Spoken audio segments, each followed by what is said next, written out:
राष्ट्र का मतलब क्या है? चैप्टर का नाम क्या है अध्याय 2 का? राज्य की आय। राष्ट्र का मतलब क्या होता है? राष्ट्र का मतलब देश। राष्ट्र का मतलब होता है देश। और राज्य का मतलब? राज्य का मतलब राजधानी। राज्य का मतलब राज्य। उसका मतलब वही होता है। राज्य का मतलब राज्य। और आय का मतलब क्या होता है? आय का मतलब आयु। आय का मतलब पैसा। आय किसे कहते हैं? आय पहला चैप्टर में बताए हैं राष्ट्रीय आय। तो राष्ट्रीय आय किसे कहते हैं? राष्ट्रीय आय। राष्ट्रीय आय। हाँ, राष्ट्रीय आय किसे कहते हैं? राष्ट्रीय आय याद नहीं है। प्रति व्यक्ति आय किसे कहते हैं? प्रति व्यक्ति आय। देखिए राष्ट्रीय आय का मतलब क्या होता है? राष्ट्रीय आय देखिए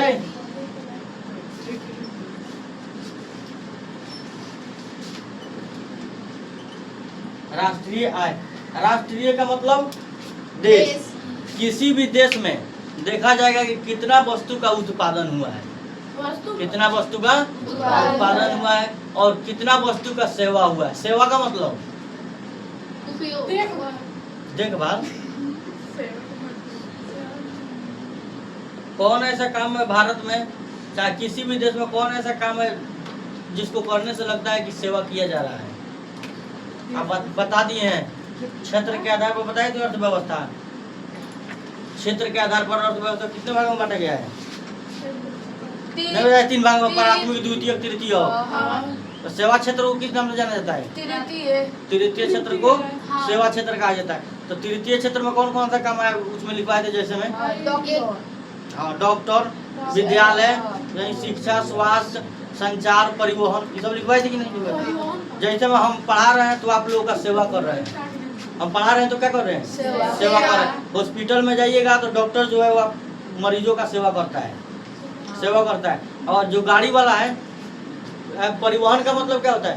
एक जगह से दूसरे जगह जाना। और हम लोग किस चीज से जाएंगे? गाड़ी से। तो गाड़ी को क्या कहते हैं? परिवहन। और संचार का मतलब क्या होता है? संचार का मतलब सूचना पहुंचाने वाला यंत्र को हम लोग क्या कहते हैं? संचार। जैसे में मोबाइल है तो मोबाइल से एक जगह से दूसरा जगह जल्दी में मतलब सूचना पहुंचाया जा सकता है कि नहीं? पहुंचाया जा सकता है, तो संचार में आएगा। संचार में आएगा। तो भारत में चाहे किसी भी देश में देखा जाएगा कि साल में उत्पादन और सेवा कितना किया गया है, दोनों के मूल्य को, मूल्य मतलब पैसा, दोनों के रुपया को जोड़ देंगे तो जितना आएगा वही होगा हमारा क्या? राष्ट्रीय आय। राष्ट्रीय आय। और राष्ट्रीय आय 1 साल का निकाला जाता है। कितना का? 1 साल का निकाला जाता है। तो लिखवाए थे राष्ट्रीय आय। किसी भी देश में किसी भी देश में वस्तु का कितना उत्पादन हुआ है और कितना सेवा हुआ है, दोनों के मौद्रिक मूल्य को जब हम जोड़ देंगे तो जोड़ने पर जो मूल्य आएगा, जो रुपया आएगा, वही क्या कहलाएगा? राष्ट्रीय आय। और आय किसे कहते हैं? आय, सिर्फ आय। आय, आय का मतलब क्या होता है? कोई भी व्यक्ति वो मानसिक रूप से, मानसिक रूप मतलब वो दिमाग से, मानसिक रूप से, चाहे शारीरिक रूप से। शारीरिक रूप मतलब शरीर से मेहनत करके, अगर वो दिमाग से पैसा कमा रहा है और चाहे शरीर से मेहनत करके पैसा कमा रहा है, तो जो पैसा कमाएगा किसी भी तरीका से, उसे हम लोग क्या कहेंगे? आय कहेंगे। तो आय किसे कहते हैं? आय। आय किसे कहेंगे बताइए? आय। हाँ, हाँ, और मानसिक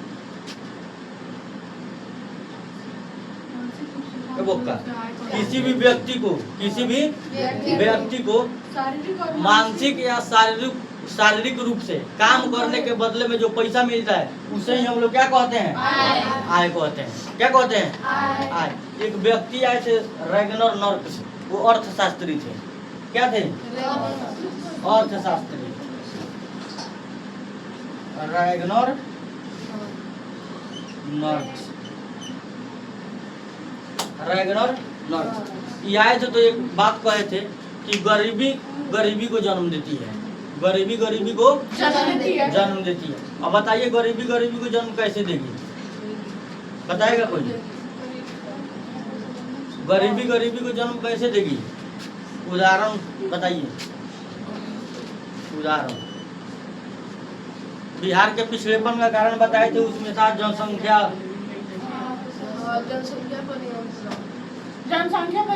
पिछड़ेपन का कारण बता रहा, पिछड़ेपन में आएगा तो पिछड़ेपन का उपाय में आएगा वो जनसंख्या पर नियंत्रण। लेकिन पिछड़ेपन का कारण क्या क्या था, उसमें एक था जनसंख्या, जनसंख्या जनसंख्या में वृद्धि, जनसंख्या में वृद्धि। तो जनसंख्या में वृद्धि बताइए, एक परिवार में अगर 6 बच्चा 7 बच्चा रहेगा, सब जन्म लेगा सब, तो बताइए उसमें खर्चा है कि नहीं है? खर्चा है। अगर मान लीजिए कोई परिवार है एगो, ठीक है, उसमें मान लीजिए कितना बच्चा है, 10 गो, 10 गो है, ठीक है। अरे 10 गो तो कम है, 10 गो कम है, 14 गो जन्माता है सब। और नहीं बताए थे, मतलब भगवान भरोसे रहता है सब, ये अपने से रुकेगा, वो अपने से नहीं रुकेगा, ठीक है, अपने से कुछ करना पड़ेगा।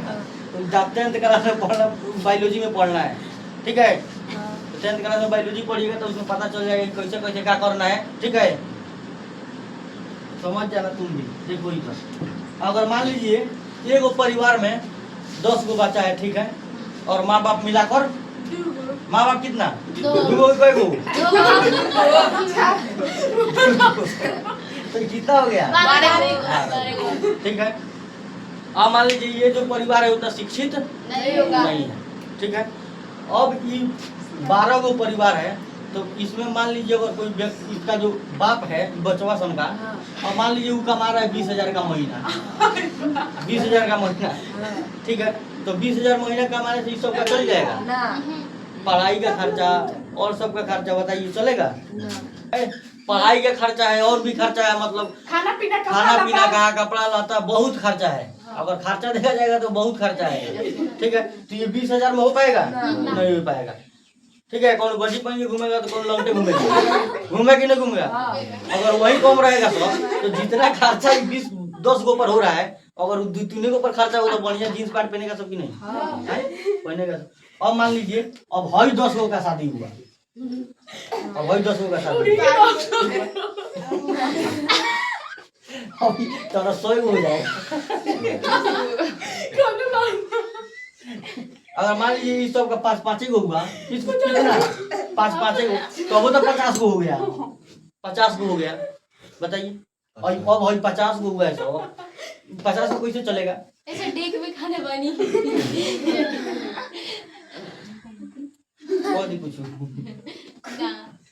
ठीक है। तो बताइए, एक तो पहले से गरीब था सब, पहले से गरीब, अब और बच्चा जन्म ले लिया तो 50 गो हो गया सब, तो 50 गो ही 50 गो ही 50 गो, मतलब 50 गो ही हो गया सब।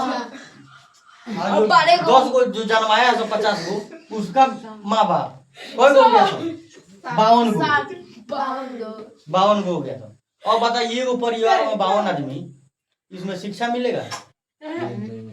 बच्चा सब पढ़ेगा सब उतना नहीं पढ़ेगा, तो वैसा ही 14-15 साल का होगा सब, उसके बाद भेज दिया जाएगा बाहर कमाने के लिए। तो वही कह रहा है रेगनर, फिर रेगनर नर्स क्या कहा है कि गरीबी गरीब को जन्म देती है। ये पहले से गरीब था सब, और फिर अपने से गरीबी पैदा कर लिया सब, अपने से किया है सब कि नहीं। तो अगर गरीबी दूर करना है तो क्या सरकार के भरोसे हम लोग बैठे रहेंगे? किसके भरोसे बैठे रहेंगे? अपने भरोसे, अपने से कुछ करना पड़ेगा, ठीक है। चलिए, तो यही कहा था गरीबी गरीबी को जन्म देती है। कौन कहा था? गरीबी गरीबी को जन्म देती है, किसने कहा था? रेगनर।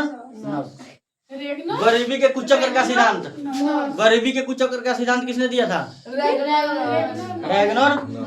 कुचक्र मतलब ऐसा प्रक्रिया जो हमेशा जारी रहे। तो ये पहले से गरीब था सब, फिर उसके बाद 55 गो 52 गो हो गया सब, फिर और गरीबी आ जाएगी। अभी 52 गो जन्माएगा सब तो 100 उठप जाएगा, तो और गरीबी आएगी कि नहीं आएगी? गरीबी आएगी। ये प्रक्रिया हमेशा जारी रहेगी। उसे ही हम लोग कहेंगे गरीबी के कुचक्र का सिद्धांत। कुचक्र मतलब ऐसा प्रक्रिया जो हमेशा चलता रहे, जारी रहे। और उस परिवार में जब तक गरीबी नहीं जाएगी, जब तक शिक्षा नहीं मिलेगा। ठीक है।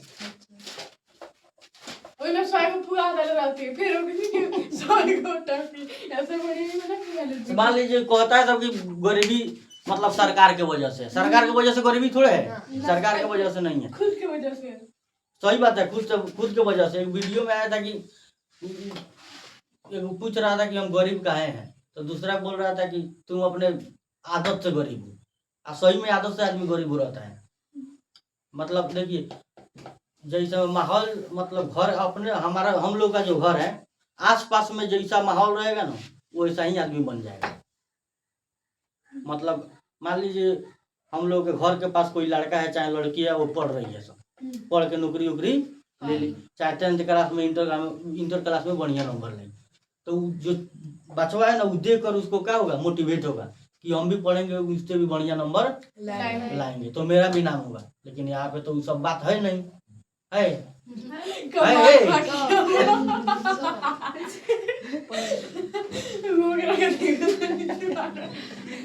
देख लीजिए ये जो है ना वहाँ पे कोई मतलब हम लोग एरिया में कोई ऐसी लड़की नहीं है जो 10th क्लास में फर्स्ट डिवीजन आई है, कोई अभी तक नहीं है। हाँ सिर्फ सेकेंड डिवीजन। हम लोग के गाँव में नहीं, टोला में। गाँव में तो बहुत बढ़िया बढ़िया नंबर लाया था। लड़की का बात कर रहे हैं, सिर्फ सेकेंड डिवीजन है, लड़का फर्स्ट डिवीजन। 10th में भी इंटर में भी बहुत फेल भी आया सब, तो अपने आदत से। किससे? आप लोगों का वही आदत है उधर भैया रिजल्ट भाई तैया। चलिए तो अगर राज्य का आय, अगर हम लोगों को मतलब अगर हम लोग राज्य का आय निकालें तो क्या करना पड़ेगा? राष्ट्रीय आय बटा। चुप, राष्ट्रीय आय बटा कुल जनसंख्या तो देश लेवल का हो गया। देखो अगर राष्ट्र का आय निकालना है तो एक साल में देखना पड़ेगा हमारे देश में वस्तु और सेवाओं का कितना उत्पादन हुआ है। उसके मौद्रिक मूल्य को जब हम लोग जोड़ देंगे तो क्या निकल जाएगा? राष्ट्रीय आय। राष्ट्रीय आय। अगर राजकीय आय निकालना होगा तो एक साल में हम लोग देखेंगे कि राज्य भर में, राज्य के अंदर, देश भर में नहीं, कहाँ, राज्य भर में, कि राज्य भर में कितना वस्तु और सेवाओं का उत्पादन हुआ है, उसके मौद्रिक मूल्य को जो हम लोग जोड़ेंगे तो क्या निकल जाएगा? राजकीय आय। राजकीय आय निकलेगा। ठीक है, तो चलिए क्वेश्चन लिखिए तुम आय कहेंगे।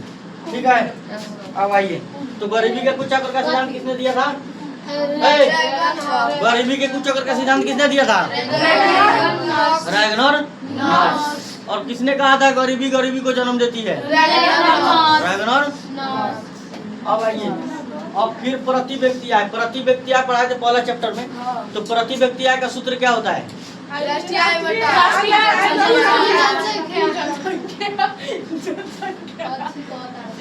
प्रति व्यक्ति आय। सूत्र क्या होता है इसका? राष्ट्रीय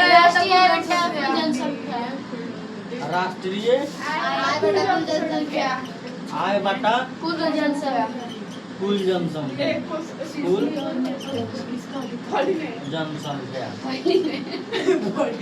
राष्ट्रीय आय बटा कुल जनसंख्या। अब मान लीजिए किसी देश का राष्ट्रीय आय है लगभग 10 करोड़।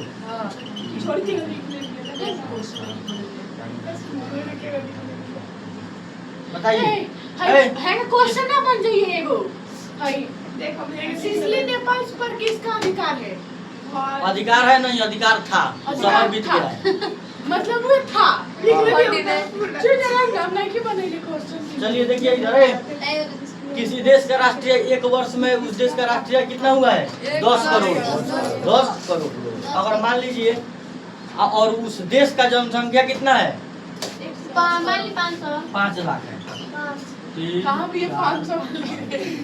5 लाख है। उस देश का जनसंख्या कितना है? 5 लाख। और कितना राष्ट्रीय आय कितना है एक साल का? 10 करोड़ है। 10 करोड़। अब इससे कटाइएगा 5 को 0 से, 5 के 0 काट दीजिए। अब 5 दूना 10 आई डी को 0 आ जाएगा।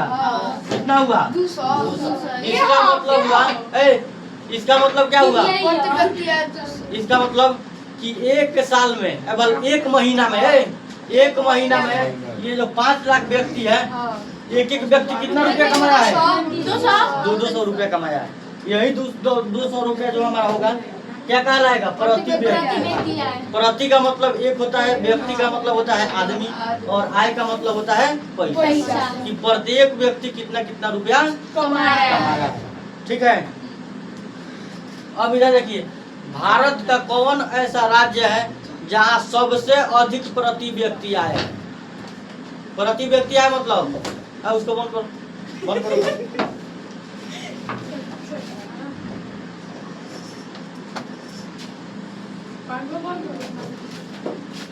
बताइए, भारत के किस राज्य का प्रति व्यक्ति आय सबसे अधिक है? सबसे अधिक प्रति व्यक्ति आय का मतलब भारत में कितने राज्य हैं? भारत में राज्य कितना है? 28। और केंद्र शासित प्रदेश कितना? 7 केंद्र शासित प्रदेश 7 गो। अब 8 गो हो गया है। पहले 7 कैसे 8 गो कैसे हो गया है? अब 8 गो हो गया है। केंद्र शासित प्रदेश, केंद्र शासित प्रदेश की संख्या है कितना? 8 गो। राज्य में और केंद्र शासित में क्या अंतर है बताइए, कोई बताएगा? 8 गो बा। राज्य और केंद्र शासित प्रदेश में क्या अंतर है?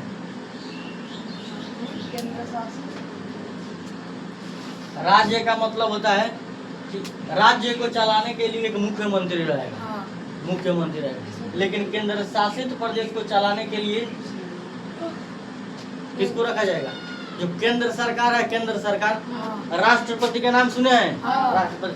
भारत का पहला नागरिक कौन है? राष्ट्रपति। फांसी के सजा को रोकने वाला व्यक्ति कौन है भारत का? राष्ट्रपति। अगर राष्ट्रपति चाहेंगे तो फांसी का सजा रोक सकते हैं। ठीक है।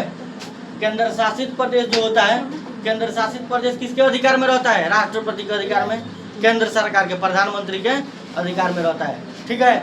और राज्य में मुख्यमंत्री के अधिकार में राज्य रहता है कि नहीं? तो भारत का कौन ऐसा राज्य है 28 राज्य में जिसका प्रति व्यक्ति आय सबसे अधिक है?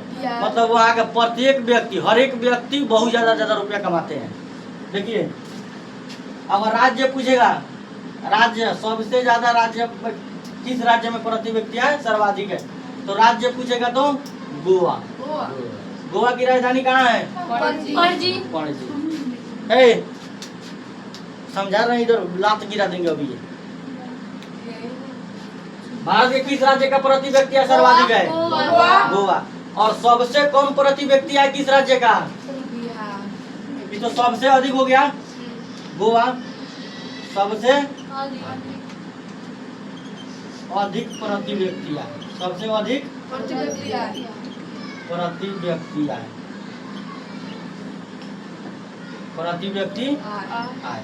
सबसे अधिक प्रति व्यक्ति आय किस राज्य का? गोवा। और सबसे कम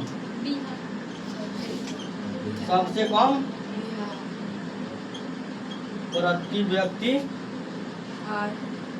आय किस राज्य का है? बिहार का है। बिहार में लोग बहुत कम रुपया कमाते हैं। 28 राज्य के तुलना में सबसे कम बिहार किस राज्य का लोग कमाता है? बिहार का। ठीक है। तो क्वेश्चन पूछेगा कि सबसे अधिक, सबसे ज्यादा प्रति व्यक्ति आय किस राज्य का? गोवा। और सबसे कम प्रति व्यक्ति आय किस राज्य का? बिहार। अब हम लोग देखेंगे बिहार में किस जिला का प्रति व्यक्ति आय सबसे अधिक है और किस जिला का प्रति व्यक्ति आय सबसे कम है। भारत में तो सब राज्य बा। बिहार का जिला सबसे ज्यादा प्रति व्यक्ति आय किस जिला का है? सबसे प्रति व्यक्ति आय, सबसे प्रति व्यक्ति आय वाला जिला बताइए।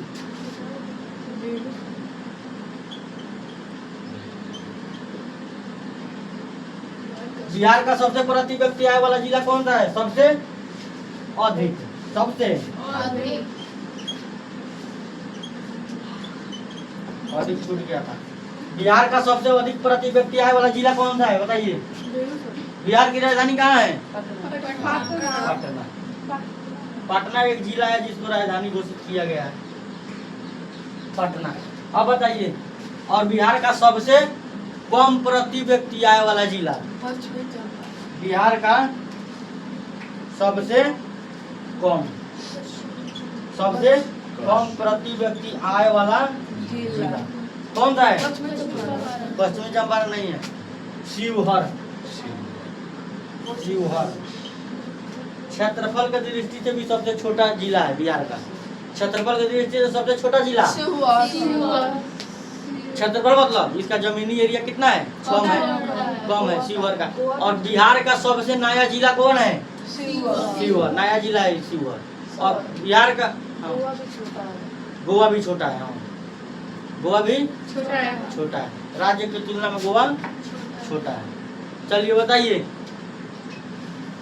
ये देखिए यहाँ पे गोवा है, जो दिख रहा है गोवा लिखा हुआ है गोवा। यहाँ पे देखिए, ये जो पिंक कलर से छोटा वाला एरिया है, ये यही है गोवा। तो बताइए, बिहार का कौन ऐसा जिला है जहाँ का प्रति व्यक्ति आय सबसे अधिक है? गोवा बिहार का जिला है, पटना।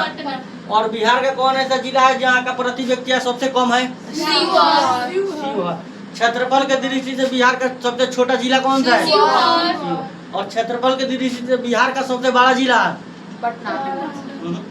पश्चिमी चंपारण। हम लोगों का जो पश्चिमी चंपारण है, पश्चिमी चंपारण सबसे बड़ा जिला क्षेत्रफल की दृष्टि से। ठीक है। वाल्मीकि नगर देखिए, वाल्मीकि नगर पश्चिमी चंपारण में आता है। ठीक है।